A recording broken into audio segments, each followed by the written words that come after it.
à tous. Aujourd'hui, j'ai envie de vous parler de ce qu'on appelle l'échelle émotionnelle. C'est-à-dire l'idée que toutes nos émotions, que ce soit les émotions positives comme la joie, l'espoir, la passion, l'excitation, la sérénité, ainsi que toutes les émotions négatives, la colère, la frustration, la dépression, la peur, la honte, que toutes ces émotions en fait peuvent être placées comme sur un axe, sur une échelle, qui représente leur niveau vibratoire. Ça veut dire quoi niveau vibratoire? Ça veut dire que si on visualise que notre corps est fait de particules qui sont constamment en mouvement, au niveau atomique, subatomique,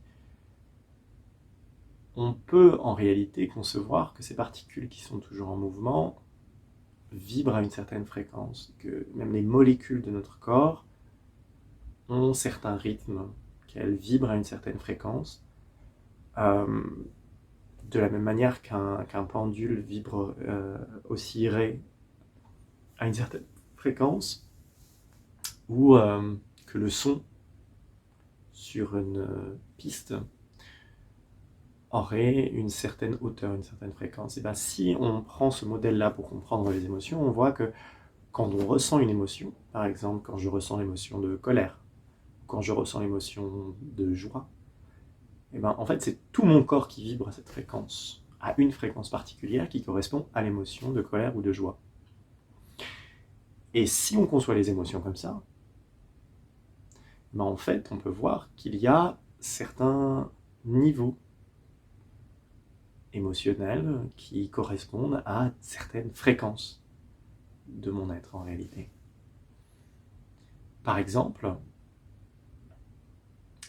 la colère, la peur, la joie peuvent être comparés au rouge, au bleu, au vert qui, dans le spectre lumineux, ont une certaine fréquence. Une certaine fréquence électromagnétique. Et ainsi, de la même manière que le rouge est la fréquence la plus basse du spectre lumineux et le violet la fréquence la plus haute du spectre lumineux, on pourrait dire que le désespoir absolu, ce serait la fréquence la plus basse du spectre émotionnel, et que l'extase la plus grande, ce serait la fréquence la plus haute du spectre émotionnel humain. Et concevoir les émotions comme ça, c'est-à-dire sur une échelle de fréquence, qui irait d'une fréquence plus basse à une fréquence plus haute, ça nous permet en fait de donner un certain ordre aux émotions et de voir que certaines émotions suivent naturellement d'autres émotions. Par exemple, si vous partez du désespoir absolu, vous êtes à une certaine fréquence vibratoire. Si vous voulez aller de là à la joie, ça va être un saut beaucoup trop grand, parce que vous passez d'une fréquence à une fréquence très différente. Et ça ne va pas être possible, en fait. Vous n'allez pas pouvoir passer du désespoir absolu à la joie la plus absolue en un instant. Si c'est le cas, ça arrive parfois qu'on ait des ruptures brutales d'émotions, ou des changements brutaux d'émotions. En fait, c'est des émotions qui ne sont pas durables, qu'on ne peut pas maintenir. C'est quelque chose qui est une sorte de saut d'humeur qui ne se maintient pas. Et par exemple, si je suis dans le désespoir et que tout d'un coup je ressens de la joie, sans en passer par toutes les émotions intermédiaires, je vais avoir tendance à retomber dans le désespoir très vite. En revanche, si je prends le désespoir absolu et la rage, pour prendre deux émotions qui sont considérées comme négatives, en fait, c'est des fréquences émotionnelles qui sont assez proches, qui ne sont pas si éloignées, qui ne sont pas aussi éloignées que d'un côté le désespoir absolu, et de l'autre, l'extase ou la joie la plus grande. Et donc il est plus facile de passer du désespoir à la rage que de passer du désespoir à la joie la plus grande. C'est un passage plus facile. Et d'ailleurs, quand on passe à la rage alors qu'on est dans le désespoir, il y a une forme de remontée émotionnelle. Ça veut dire que je me sens mieux, en fait. C'est quelque chose qui peut paraître bizarre, mais en fait, la rage, quand on est dans le désespoir, c'est un progrès émotionnel. On a l'impression d'aller de l'avant, on a l'impression de respirer. Parce que quand on a une bouffée de rage, une bouffée de colère intense, on retrouve une forme de puissance, en fait.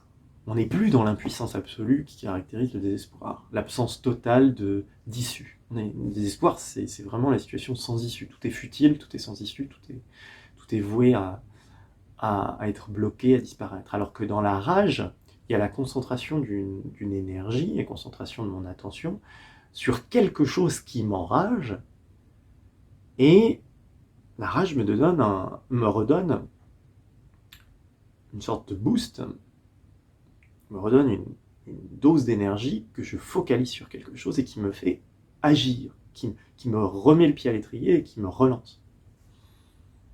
Alors évidemment, c'est quelque chose qui est difficile à entendre parfois, socialement, parce que ce que je suis en train de dire, c'est que toute émotion, fondamentalement, a une valeur, et donc que la rage elle-même, la colère, la frustration, que les émotions négatives, ne sont pas des émotions à éviter ou à ostraciser, à vouloir mettre sous le tapis, mais au contraire des émotions qu'on doit traverser, si on envisage encore une fois les émotions sur un spectre. On doit, si on part du désespoir absolu par exemple, on doit en passer par la rage pour pouvoir progresser sur l'échelle émotionnelle. Et donc, si on conçoit ça, on conçoit qu'en fait, on peut se sortir de toute situation si on arrête de condamner une émotion. Si on arrête de condamner une émotion comme négative, et si on voit qu'elle a un rôle à jouer dans notre passage de l'émotion la plus basse à l'émotion la plus haute. C'est-à-dire tous les barreaux de l'échelle doivent être traversés si on veut pouvoir remonter. Ça ne veut pas dire qu'on reste dans la rage, qu'on reste dans la colère, qu'on reste dans la frustration, dans la honte, etc. Mais ça veut dire que chaque émotion a sa place. Que chaque émotion ayant sa place, elle a un rôle à jouer et on doit la laisser nous traverser. On ne doit pas lutter contre cette émotion. La colère, par exemple, puisque ça semble en fait dans cette vidéo être le sujet qui est le centre de mon propos, la colère est socialement très mal vue. La colère, c'est une émotion, qui est considérée comme un signe de sauvagerie, d'absence de civilisation, de barbarie. En fait. Mais si on réfléchit bien, la colère, c'est quelque chose de totalement naturel. C'est-à-dire, c'est une réaction physiologique, en fait, la colère. C'est quelque chose qu'on retrouve chez l'animal. L'agressivité, par exemple, a un rôle à jouer chez l'animal. Ça, c'est quelque chose qui a été étudié par un éthologue, c'est-à-dire quelqu'un qui étudie le comportement animal, un éthologue autrichien qui s'appelle Konrad Lorenz, qui a écrit un bouquin, qui est très bien d'ailleurs, sur l'agressivité, ou qu'il appelle, je crois, l'agression. Je ne l'ai pas ici, mais c'est un bouquin que j'avais lu il y a quelques années et qui m'avait beaucoup éclairé sur le rôle que peut avoir l'agressivité, quelque chose qu'on considère comme antisocial, le rôle que peut avoir l'agressivité dans le monde naturel, dans le monde animal. En fait, ce qu'il explique, c'est qu'il y a une raison positive, une raison très pertinente à l'existence même de l'agressivité chez l'animal. L'une des raisons principales, alors je ne peux pas résumer tout l'ouvrage ici, mais ce qui m'avait le plus marqué, je me souviens très bien, c'est l'idée de territorialité. Ce qui veut dire par là, c'est que l'agressivité, c'est un moyen pour l'animal de défendre son territoire. Par exemple, c'est quelque chose qu'on retrouve beaucoup chez les poissons ou chez les oiseaux, la territorialité. Et plus on se rapproche du centre d'un territoire, un animal, plus il devient agressif. Et plus on s'éloigne du centre, plus on arrive à la frontière de son territoire, moins il montre des phénomènes d'agressivité. Et si on considère que le centre du territoire d'un animal, sa territorialité, par exemple pour l'oiseau, son nid, c'est le lieu de la plus grande vulnérabilité, le lieu où le nid, c'est le lieu des œufs, le lieu où sont les oisillons, c'est le lieu du plus grand danger pour la survie de l'espèce. Eh bien, le fait que, en se rapprochant du centre du territoire, on observe une augmentation exponentielle de l'agressivité de l'animal, s'explique très bien par la nécessité de l'agressivité pour protéger cette bulle de vulnérabilité qui est le centre du territoire. Et que plus on s'éloigne du centre du territoire, moins l'agressivité est nécessaire. Et donc, tout ce que je dis là, en fait, c'est juste pour souligner le fait que si on a un regard neutre, si on ne juge pas la colère, qui serait l'équivalent émotionnel humain de l'agressivité animale, si on le regarde de manière neutre et qu'on ne le juge pas, ça a un rôle à jouer. La colère a un rôle à jouer. C'est-à-dire quand quelqu'un se sent excessivement vulnérable, excessivement impuissant dans une situation de désespoir, de doute intense, de tristesse, eh bien la colère peut avoir un rôle protecteur, un rôle de préservation de ce cœur de vulnérabilité qui est le plus grand. Et donc, la colère en elle-même n'est pas à condamner.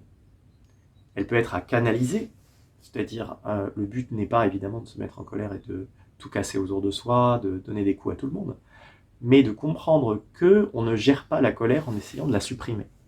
On gère la colère en essayant de rediriger son énergie vers quelque chose de positif, quelque chose de productif. Par exemple, ce que j'ai découvert, c'est que, pour moi-même, c'est que la colère, quand je la ressens, je peux la rediriger avec certaines activités. Moi, particulièrement, c'est l'écriture. D'autres gens, c'est aller à la boxe, aller crier en forêt, ou s'énerver contre un oreiller. Mais à travers, pour moi, l'écriture, je peux lui donner un canal d'expression. Et qu'en fait, la colère, elle a besoin d'un canal d'expression. Elle ne peut pas être supprimée, elle doit être exprimée. Elle doit être exprimée par un biais. Et on doit la traverser. Parce que si on n'essaye pas de la traverser, alors elle reste comme une sorte de chose qui pourrit en profondeur et qui n'est pas nettoyée. La colère, c'est quelque chose qu'on doit traverser. Et donc, si je reprends ce que je disais sur l'échelle émotionnelle, on voit qu'en réalité, chaque émotion, comme je le disais, à sa place, et que si on part de l'émotion la plus obscure, qui est le désespoir peut-être, et qu'on traverse la rage, la colère, le doute, la frustration, et en fait on opère une remontée émotionnelle, une remontée de fréquence, qui fait que à un certain moment, on arrive à une situation de relative stabilité. On arrive à remonter de telle manière que l'émotion négative qu'on ressent est beaucoup plus légère, qu'elle relève d'une sorte de pessimisme ou d'ennui. L'ennui, ce serait peut-être l'émotion négative la moins forte. Et qu'à partir de là, on peut remonter dans des émotions qui deviennent vraiment positives. Le calme, le contentement, l'espoir, et ensuite retrouver des émotions d'intérêt, de passion, de joie. Et on ne peut pas considérer que le saut d'une émotion à une autre est possible quand ces émotions sont trop éloignées l'une de l'autre. Et donc, ce qui est intéressant, c'est que si on revient à toutes les traditions philosophiques qui ont essayé de faire des traités des passions. Il y a beaucoup en Occident, mais ailleurs, je connais plus la tradition occidentale par ma formation de prof de philo, mais si on voit dans la pensée, par exemple, occidentale, les traités des passions, les traités des affects, c'est-à-dire des mots assez anciens pour désigner ce qu'on appellerait aujourd'hui des émotions, eh bien, un traité philosophique qui cherche à analyser les émotions, les affects, les passions, ne peut pas se permettre de simplement condamner une émotion comme purement mauvaise. Chaque émotion a un rôle à jouer. On le voit notamment dans le traité des passions de Descartes. Descartes, c'est quelqu'un, je l'ai déjà dit dans une autre vidéo, qui est peut-être le philosophe de la clarté, le philosophe qui veut avoir les idées claires, c'est-à-dire avoir des idées évidentes, c'est-à-dire claires et distinctes. Et ce philosophe de la clarté, qui essaye d'éclairer les passions, les décrit, bien sûr d'un point de vue physiologique, du point de vue de l'effet qu'une passion a sur mon corps. La colère me fait rougir le visage, me fait trembler les mains, l'excitation me fait sautiller, je ne tiens pas en place, la joie me fait sourire, etc. La tristesse me fait pleurer. Il y a bien sûr les émotions physiologiques, mais il y a aussi l'analyse chez Descartes du ressenti subjectif de l'émotion non plus seulement dans le corps mais dans l'âme. Et ce que dit Descartes dans le traité des passions, c'est que toutes les passions sont bonnes. Toutes les passions sont bonnes. Et ça, c'est quelque chose qui ne relève pas de la morale,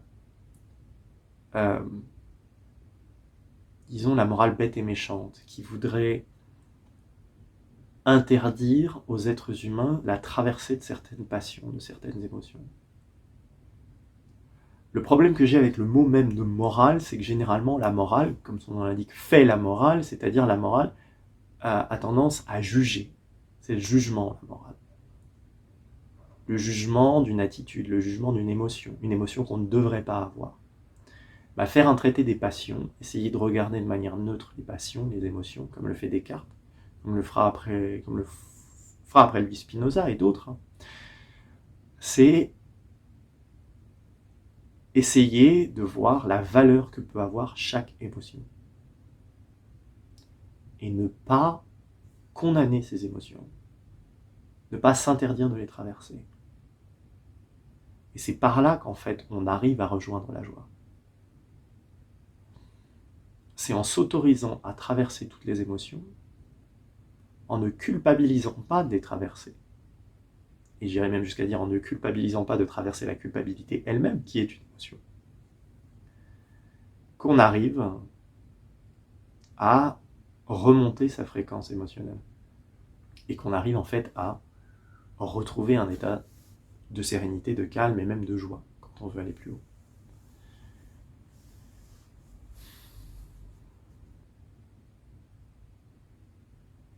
Donc en conclusion, traversez vos émotions, ne luttez pas contre elles, acceptez-les toutes. Et quand vous arrivez à faire ça, quand on arrive à traverser toutes les émotions, non seulement on voit leur valeur, mais je dirais même qu'il y a une certaine saveur de chaque émotion qui a son propre goût et qui fait qu'on l'apprécie profondément. On apprécie de traverser toutes les émotions, on ne lutte pas, on ne lutte plus, on résiste plus. Et on voit qu'en fait, l'échelle émotionnelle entière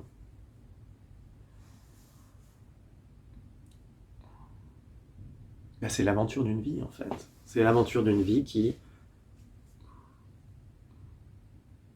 ne peut pas rester tout le temps dans la joie, qui ne peut pas rester tout le temps dans l'extase. Peut-être que si on avait voulu rester tout le temps dans l'extase, on ne se serait pas incarné.